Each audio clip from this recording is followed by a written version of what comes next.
Good afternoon. My name is Alex Ramft. And I'm Justice Cullivan. Welcome to the Grid.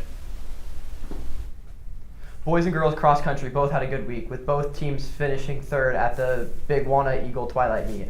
Individually for the boys, Cohen Allender finished fourth, and for the girls, Ava Pazak finished third.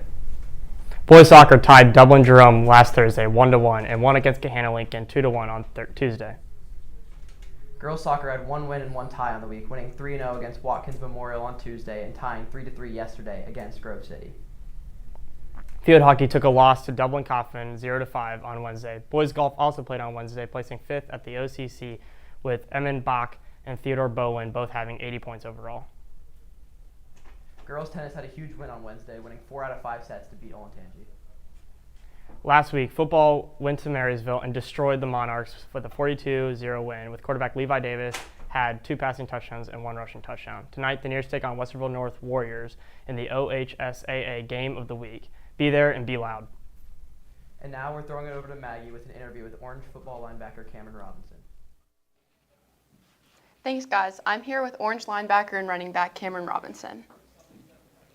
How did you first get into playing football? When I first got into playing football, it was mainly my dad. He signed me up, and he's always played since he was younger.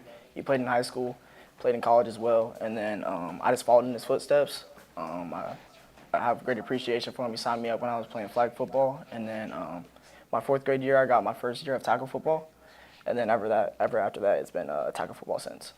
Cool. So who was your biggest inspiration growing up? My biggest inspiration growing up was probably Jerry Rice or Joe Montana. I'm a big 49ers fan, so just watching them play when I was younger on YouTube, watching highlights. When I first started, I used to be a wide receiver as well, so it was fun to watch that. And then just over the years, just watching Odell Beckham Jr., things like that. And then bigger linebackers like Ray Lewis and Brian Dawkins, just seeing players hit like that is just a cool experience. Awesome. Yeah. So how would you describe your team's chemistry this season? The team chemistry this season is actually really good. We go out to eat after every game, and then after practice we also go out to eat. We hang out outside of football practice. We talk a lot. We FaceTime all the time. The teammate team is really just connected this year. I see a big change from my freshman year when the team wasn't really as connected, and then until this year. So I think that's what brings us better energy on the sidelines and things like that. So I have a really big hope with the chemistry that we have this year. Awesome. That's great. What's the biggest challenge your team will face so far this year? Right now we're just taking it one game at a time. That's all we really can do. I think the biggest thing that could stop us is probably injuries. But for that, you just got to move on, change your game plan, and then reevaluate after that. Nice. So how do you mentally and physically prepare for a big game? Before every game, I actually go take massages at Planet Fitness and use the hydro beds there too.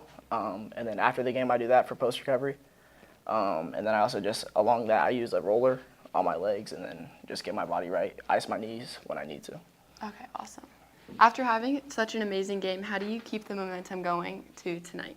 I'm trying to play for the team. I'm not so much focused on myself. Of course, I want to score and all that and get picks and everything like that. It's nice, but at the same time, I just want to see the guys win and things like that. So. Awesome. Thanks so much, Cam, and good luck tonight. That's all for me. Now back to the boys.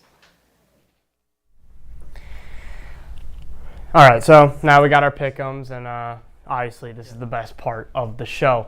And let's start it out with a bang. We got our high school games.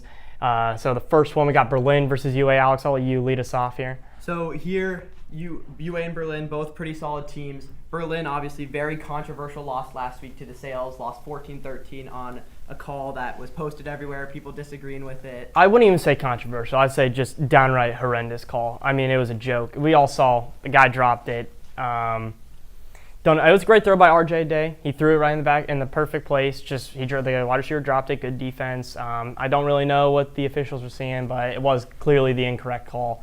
So let's see if Berlin can bounce back here. So who's your pick for this one? For me, I'm going to have to take Berlin. I think they're looking for a revenge game. They're hyped up after losing their last game. They want to get one back from that call, and I think Berlin comes out and wins. So I'm actually going to take the opposite. I'm going to take UA here. I feel like that's a pretty hard loss to come back from. I think it's going to be tough. I'm going to take UA here, so I am going to defer there. They had a great defense last year. They had a bit of a struggle game in their first game this season. But they're a defensive football school. Berlin's offense didn't look anything elite against DeSales, so I'm going to take UA here. Yep, and for our next game, we have Orange versus Westerville North. Obviously, this game, an absolute shootout last year. I believe it was 54-41. I think this year, I think it's going to be a lot of the same, high scoring, high energy. But, I mean, Westerville North's not going to be able to stop the Neers. Obviously, the Orange defense, too, has been amazing. They've only played one game, but it was a shutout against Marysville. They looked amazing. And I just don't think Westerville North is stopping the Neers. And I'm also going to take the same opinion. Westerville North lost their starting quarterback last year, and now they got a new guy coming in, a little bit on the smaller side. I think Orange is going to beat them up, especially with those edges. You know, I think the secondary is elite. I think this defense has taken a big step up. That was the biggest jump I saw from last season. Obviously, there's some bad blood between these two teams with some ulterior motives going into this game, so I'm also going to take Orange, though, to get the win at home. Now we got our college games. We got the Notre Dame University versus Miami. This is going to be played in Hard Rock Stadium in Miami. I'm going to take Miami to win this one, actually. Carson Beck transferring out of Georgia, getting $4.5 million a year to go down to play in the South, or even more South than he already was playing. So I'm going to take Miami here. They got a great offense. They got a new defensive coordinator. I think this Miami team is going to be a solid contender in the ACC. I don't think they're going to win the ACC, but I think they're going to be right there with Clemson. So I'm going to take Miami to win this one. And for me, I'm going to go the other way. I'm taking Notre Dame, and I think it comes down to one factor, which is Jeremiah Love. I don't think Miami is going to have a chance to stop him, and I don't think Carson Beck is going to come out and light it up like how he did at Georgia. Yeah, that was obviously a major issue with Miami. Was their defense last year, especially the rushing attack. They looked terrible in their Iowa State bowl game at the end of the season, but I do think that we'll see what this new defense is able to do. Then we got LSU versus Clemson. This one is the 7:30 p.m. ABC game. It's the late night game. Should have been this game, but 9 versus 4. I'm actually going to go ahead and take LSU here. I like Garrett Nussmeier. I know he had a little bit of an injury. A lot of people were scared that he tore his ACL. Did not see that as kind of like a fake rumor.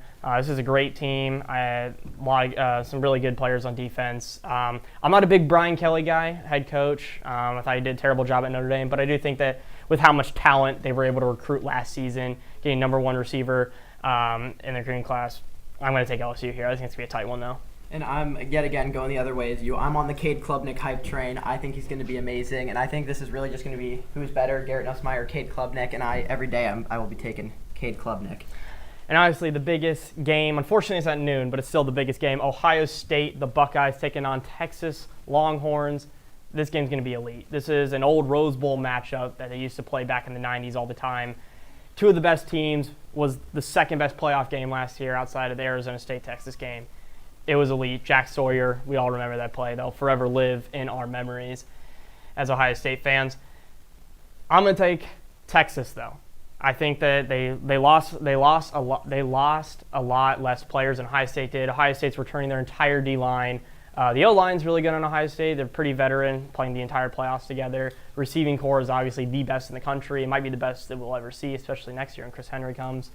We'll see what Julian Sain's able to do. I just think with Colin Simmons and that elite defensive unit that they got, even losing Jade Barron on the outside at corner, I still think Texas is going to get it done. It's a revenge game. I think they're going to be more motivated coming in here, but I don't know. Ryan Day looks pumped, so I'm going to take Texas, though. I think it's going to be a tight one. And after the end of last year, obviously, Ohio State beating Texas in the playoffs, Jack Sawyer fumble recovery for a touchdown.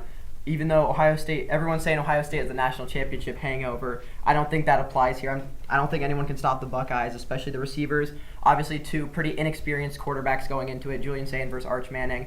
But I think Julian Sain's just going to be better. Arch Manning just is going to try to run all over us, but I think the Ohio State D-line. Yeah, I'm really excited to see with C.J. Hicks as the big guy that everyone's Edric Houston. I think that this D-line is going to look absolutely – I think it's going to be a lot better than people are giving them credit for. I'm just going to give them a game where I think that it's a tough game for a lot of new players coming into the system. And especially with Matt Patricia coming in as a new defense coordinator, we'll see if that NFL old New England Patriots defense, if it was really Bill Belichick or if Matt Patricia really had a part to play in it. And we'll see Brian Hartline. He called the plays in 2022, 2023 season with Colin McCord at QB. Obviously, it was one of the more rough offenses we've seen as Ohio State fans. So we'll see if he's able to do it this year. But I hope your prediction's right, not mine. And another thing I'm going to add is that Ohio State obviously lost two of the best running backs in the country last year at the same time. Henderson and Judkins lost both of them. But I think these new guys coming in are supposed to be amazing. James Peoples is supposed to be amazing, and I think the ability to be able to go to a run game after losing that much is still just going to have Ohio State blow Texas out. Yeah, I cannot wait to see this one tomorrow. That's all for our show. Thanks for tuning into this week's edition of The Grit. Make sure to support your Nears in action this week. I'm Alex Ramf.